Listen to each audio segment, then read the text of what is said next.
आज कहानी के इस एपिसोड में कहानी उत्तर प्रदेश के पूर्वांचल के एक गांव के उन दो शख्स की जो 70 के दशक में खाली हाथ भारत से सिंगापुर पहुंचे। फुटपाथ पर कपड़ा बेचने से अपने कारोबार की शुरुआत कर सिंगापुर के टॉप 40 अमीरों की लिस्ट में शामिल हो गए। चर्चा में ये तब आए जब परिवार के आपसी विवाद, खासकर संपत्ति के बंटवारे की लड़ाई सिंगापुर हाई कोर्ट पहुंची। सिंगापुर कोर्ट ने भाइयों को इतने $1000 देने का हुक्म दिया जिससे शायद छोटे मोटे देश को बसाया जा सकता है। साल था 1971, जब उस वक्त गरीबी अपनी चरम सीमा पर थी। खाने पीने की दिक्कतों के साथ पैसा भी कम लोगों के पास हुआ करता था। तब उस वक्त उत्तर प्रदेश के जौनपुर ज़िले से मोहम्मद मुस्तफ़ा और इनके कज़िन शमसुद्दीन सिंगापुर पहुँचे। इन दोनों ने सिंगापुर के कैम्बरलेन में कुछ दिन मजदूरी कर वहीं फुटपाथ पर कपड़ा बेचना शुरू कर दिया। 1973 आते आते इनका फुटपाथ का ये कारोबार अब एक किराए की दुकान में आ जाता है। कपड़े के साथ साथ इलेक्ट्रॉनिक सामान की भी बिक्री होने लगती है। अब यहीं MMSC यानी मोहम्मद मुस्तफ़ा और शमसुद्दीन लिमिटेड एक फर्म बनती है और इसी बैनर तले कारोबार होने लगता है। सन 1980 के शुरू होते ही इनका कपड़ा और इलेक्ट्रॉनिक सामान का कारोबार एक दुकान से निकलकर वहीं पास में बनी एक शोहरतयाब बिल्डिंग के नीचे के पूरे फ्लोर पर शिफ्ट हो जाता है। यही MMSC के दोनों पार्टनर तय करते हैं कि जल्द से जल्द खुद का शॉप हाउस बनाया जाए। 1990 तक एक भव्य शॉप हाउस सिंगापुर के लिटिल इंडिया शहर में सैयद अलवी रोड पर बनकर तैयार होता है। नाम मुस्तफ़ा सेंटर रखा जाता है। मुस्तफ़ा सेंटर की अब एक दौर की शुरुआत हो चुकी होती है। मुस्तफ़ा सेंटर के मालिक मोहम्मद मुस्तफ़ा ये ऐलान करते हैं कि मुस्तफ़ा सेंटर 24 घंटे लोगों को सेवा देता रहेगा।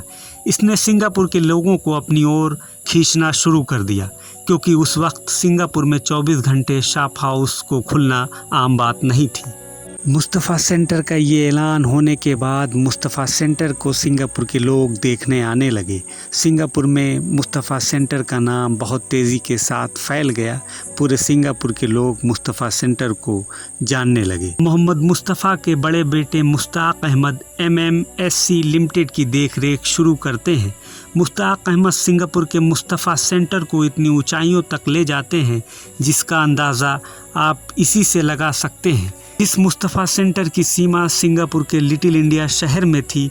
उसको मुश्ताक अहमद 2010 तक भारत, मलेशिया समेत कई मुल्कों में मुस्तफ़ा सेंटर की ज्वेलरी, खाने पीने के उत्पाद, कपड़ा आदि के शॉपिंग सेंटर, शोरूम, सुपरमार्केट बड़े पैमाने पर खोल देते हैं।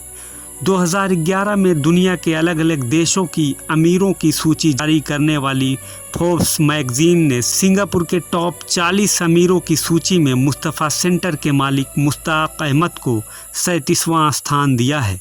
यानी मुश्ताक अहमद की कुल संपत्ति करीब 250 मिलियन अमेरिकी डॉलर है। सन 2000 के बाद मुस्तफ़ा सेंटर के फाउंडर मोहम्मद मुस्तफ़ा की मौत हो जाती है।